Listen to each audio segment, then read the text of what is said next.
Good morning, Interbet fans, and welcome to the preview for Vaal. Tuesday, the 31st of May. We've got a 22 pentrometers, 4-meter false rail at the 700-meter mark, and an 8-race program.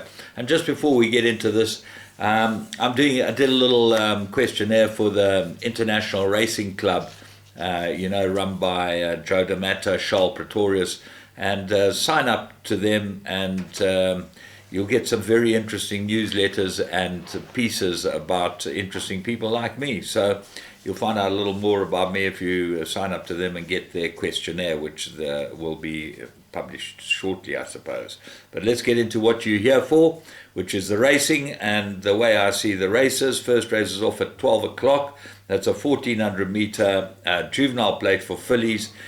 And very interesting here. This is the David versus Goliath contest. The young David being Billy Raters with two very nice runners in the race, Miss Davy and Tried and True, and both ridden by decent riders. He's got Samanga on Miss Daisy and Gavin Lorena on Tried and True, and I think they're both runners in the race. But they've got to beat the Goliaths, which is Paul Peters, number 1, I Am Regal, Warren Kennedy, and 3, Simple Simple, one in a very good course and distance time from Mike de Cock's yard. So they look like the two, but then Kill Shot comes in as another David, Fani Broncos runner, number 6, and that could upset the apple cart, but they look like the main protagonists. Race 2 is a juvenile plate, and they go 1400 meters here. Very interesting races. I thought Argo Ali won extremely well first time out. He is the favorite. There are 4 out of 6 winners from his first run, Maharani's first run, and the last run when he won was a very good time, 67.64. For any 1200 meter is a good time, and that was what he ran. Cool Winters got a line with Striker Match to East Coast and did beat East Coast over that run, but East Coast probably got more capability for improvement. So they look like the 3, and I'm going to put all 3 in my place accumulator and bipod. Race 3, Maiden Plate, 1,000 meters. Into the Ether comes back to 1,000 meters, but might not be good enough to beat Pinch Hit, who ran a very good first run in a very good time, 57. Unfancied at 40-1. Craig Zaki rode it for Fani Broncos, that's number 9, and I think is the right horse.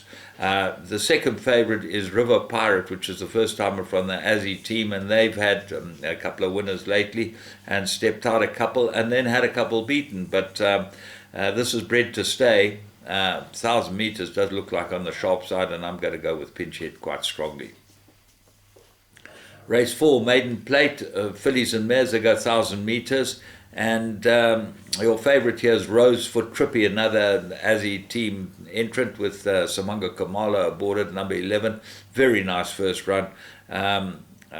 Slow rush faded, that's always a very good pointer to a horse being run out of it at the end, because that's what happens when they don't jump well and you push them up to get them up there, and then they do tend to fade towards the end because you've used that bit of energy. Silver Clock, improved last run. Up the Irish, look for this one to improve with the 4-kilogram claimer on it. That's number 13. I think he'll go well. And then there are a number of others that have got some form, which is Smelting. Best run was with Gavin Lorena. He's back aboard it. He rode a winner for the team the other day in Samoa. Covered Action didn't run too badly first time out for Clinton Binder, Calvert Habib, that's number 6, and number 8, Heartlight, looks like it might improve. Certainly its 2 best runs have been at the Vaal for Philip Labuschagne. So not all cut and dried of Rose of Trippy fluffs her lines. Race 5, Maiden Plate, fillies and mares, they go 1,700 meters, and I've got to go strongly with Ideal Future. Looks like a big improver, this Futura filly for Michelle Kruger. Jean-Paul van der Merwe gets a ride and head of the speed rating and really does not have much to beat here. The rest of them look like they really are under pressure. But there's lines through Color Coded and Country Flame, and they look like the 2 who might be able to upset the apple cart. But I do think Ideal Future is the right horse. Race 6, Maiden Plate. They go 2,000 meters. Two horses here. 6, Manx Knight, very good first run for the Aussie team. They've got a big team of horses running today and very, very competitive. And then Satushi, Sean Terry for Josh Solomons, ran a good race last time out. Has come back from resting a gelding and didn't run too badly at all. Look for big improvement from Satushi, and I think it will go really well here. Although the 2,000 meters is the question mark. By Global View out of a National Emblem mare, might not get this trip, and this might be its undoing. The rest look like they're running for minor money. Seventh race, Merritt 72, 2,000 meters. I like One Flying Grace. It's got 62 to shoulder, but well drawn at 2, and I think this will suit him absolutely perfectly. He ran much better with the blinkers. This is the right race for him. Clarkson, number 4, Ignore its last run, well suited to the course, but drawn 17. Gavin Arena will have a big job to do then. Bit of Fun and Cool Bike Hole both got chances. Crusade to Royalty, it looks like it's got a chance too, but runs on, but the draw is a big concern. Number 8, in draw 18, that's number 10, Crusade to Royalty. The find of the race has got to be Mingxi. I think this might be absolutely ready. Number 12, have it in all your bets. I think it'll go very, very well. Imperious Light looks like an improver too for Mike de Kock, drawn 14, but I'm going 1 and 12 as the two main horses, but many others with chances. Race 8, Mirror Rate of 72, 1,500 meters. I think Wakas might be the right horse, number 1. Gavin Larina, he's ridden it 5 times for 1 win and 4 places. His course and distance, 3 runs, 1 win, 2 places.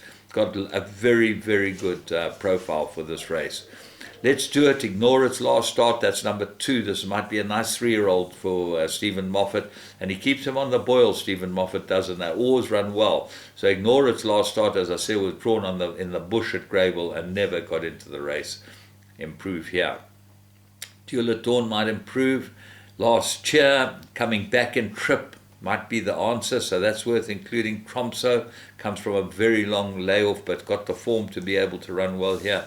Here is a Tiger, could run well as an improver. And then Spin Doctor's your favorite, got good form, that's number 10.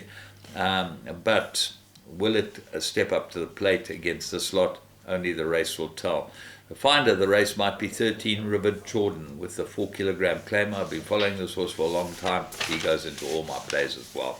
So, from me, James Goodman, and the Interbet team, hope you have a great day's racing. I'll be back on Weighted to Win tomorrow for the KwaZulu-Natal program, but I will do the Interbet show for all of you as well.